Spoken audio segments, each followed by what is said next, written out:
Welcome back to the module on one-sample hypothesis tests. I am Ellen Gordon.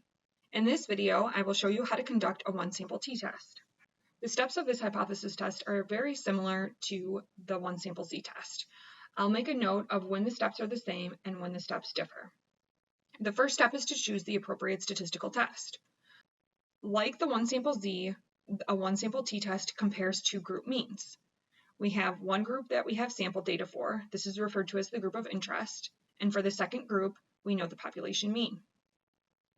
However, with a one-sample t-test, we do not know the population standard deviation. So a one-sample t-test is the same as a one-sample z-test, except we use it when we do not know the population standard deviation. If we do know the population standard deviation, then it would be a one-sample z. If you refer to your prep file, we can read the research description. It states a battery company advertises that one of their batteries has an average life of 19 hours. One of their engineers believes that they have developed a new version that has an increased lifespan. The quality control department took a sample of 50 new batteries to determine if the average life is greater than the claimed mean of 19. The data can be found in this worksheet. Conduct the appropriate hypothesis test to determine if the average lifespan of the new batteries is longer than the advertised average of 19. So first, let's complete the descriptive statistics table. We are comparing the new battery's lifespan to the advertised lifespan, which was 19 hours. So the advertised lifespan was 19 hours. The research description did not provide a standard deviation, so we do not know the standard deviation. So I'm going to type in a question mark. So whenever you don't know the standard deviation, you can type in a question mark. And this is a desired population mean, so there is not a sample size, so I'm just going to type in NA. For the new battery lifespan, we have a sample of 50 batteries. So this is our sample data, and we can use Excel functions to determine the statistics. So I will use the average function to compute the mean. We can use the standard deviation function, .s, to compute the standard deviation. And for the sample size, we can use the count function. And it should be 50, but we'll use the Excel function just to verify that we actually have 50 data points.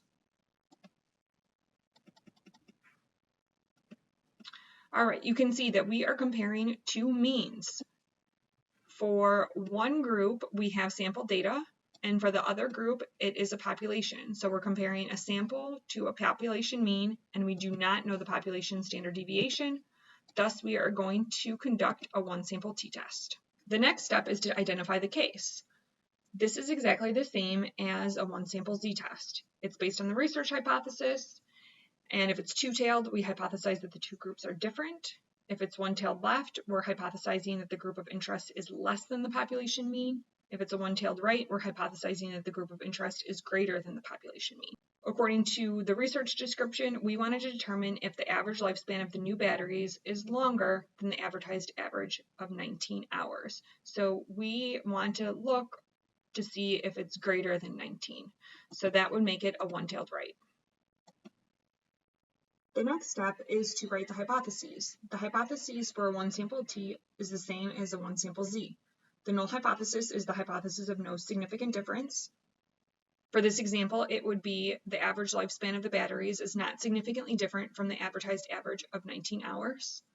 The alternative hypothesis is the research hypothesis, which we just determined is the average lifespan of the new batteries is significantly greater than the advertised average of 19 hours. We're conducting a one-tailed right, so here are our hypotheses and symbols.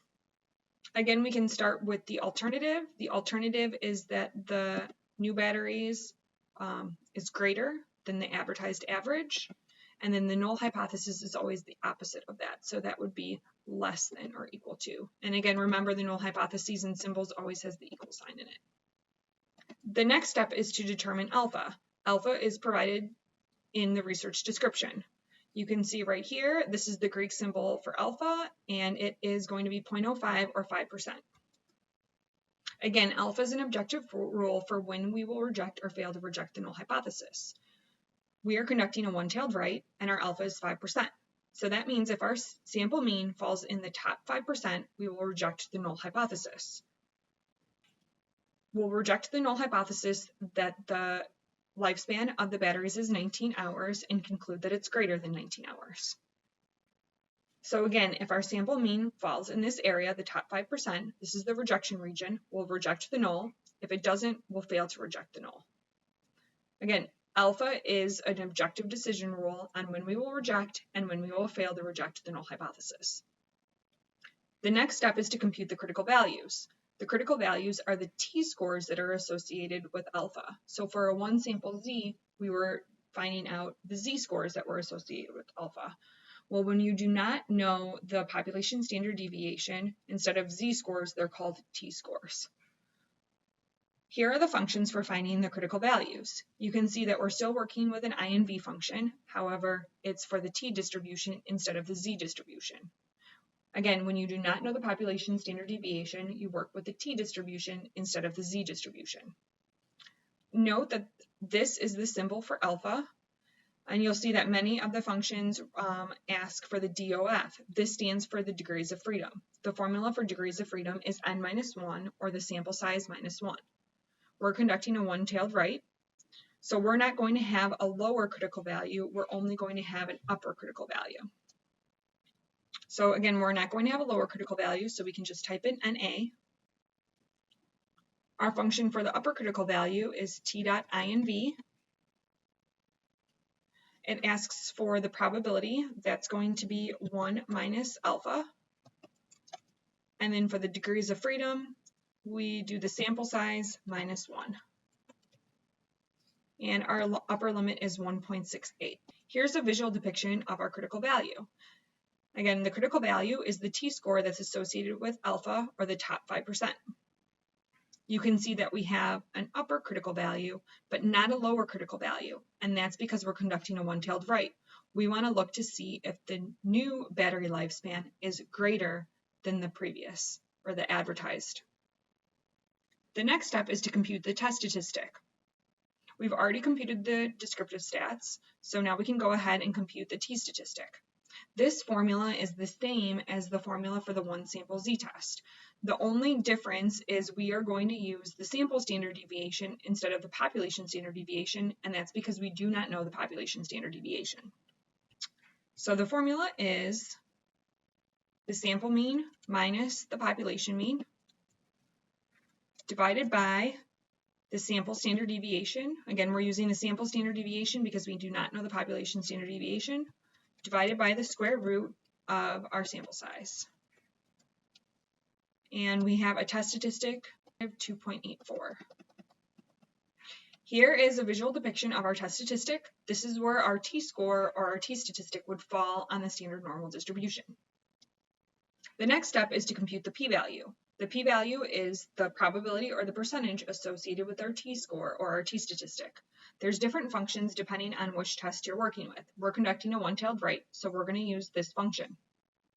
Remember, the DIST functions retrieve the percentage given the z-score. In our case, it's a t-score. So we're going to do t.dist.rt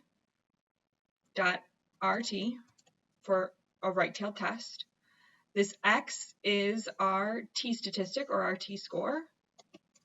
And then it asks for the degrees of freedom, which is our sample size minus 1. We can format as a percentage to 2 decimal places. Here's a visual depiction of our p-value. Again, the p-value is the percentage associated with our t-score. So this area right here is 0.33%. Now we can determine if we're going to reject or fail to reject the null hypothesis. We'll use both the critical value approach and the p-value approach. Again, they'll always be in agreement. For the critical value approach, we'll compare our test statistic, our t-statistic, to the critical value. So our critical value was 1.68. This cuts off the rejection region. So anything that's past it in this tail will reject. And you can see that our test statistic of 2.5 is farther on in the tail. It falls in the rejection region, so we will reject the null hypothesis. Here's a written description of the critical value approach. We're conducting a one-tailed right, and our test statistic was greater than the critical value, thus we will reject. For the p-value approach, we compare our p-value to alpha. If the p-value is less than alpha, we'll reject. If it's greater than alpha, we'll fail to reject.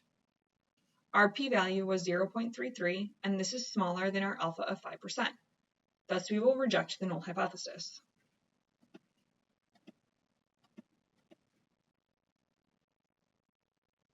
Finally, we'll write our conclusion. When you reject the null hypothesis, your conclusion is the alternative hypothesis. Thus, for a one-tailed right, we'll conclude that the new battery lifespan is significantly greater than the advertised average of 19 hours. So our conclusion would be the average lifespan of the new batteries is significantly longer or greater than the advertised average of 19 hours. So in conclusion, what we did was we tested the null hypothesis that the new average was the same as the advertised average of 19 hours. We found a sample mean that fell all the way out here on the tail. There was a less than 1% chance that we would get a sample mean that was so high. That means it's unlikely that the null hypothesis is accurate. So we are rejecting the null hypothesis and we are accepting the alternative hypothesis that the new average is greater than 19 hours.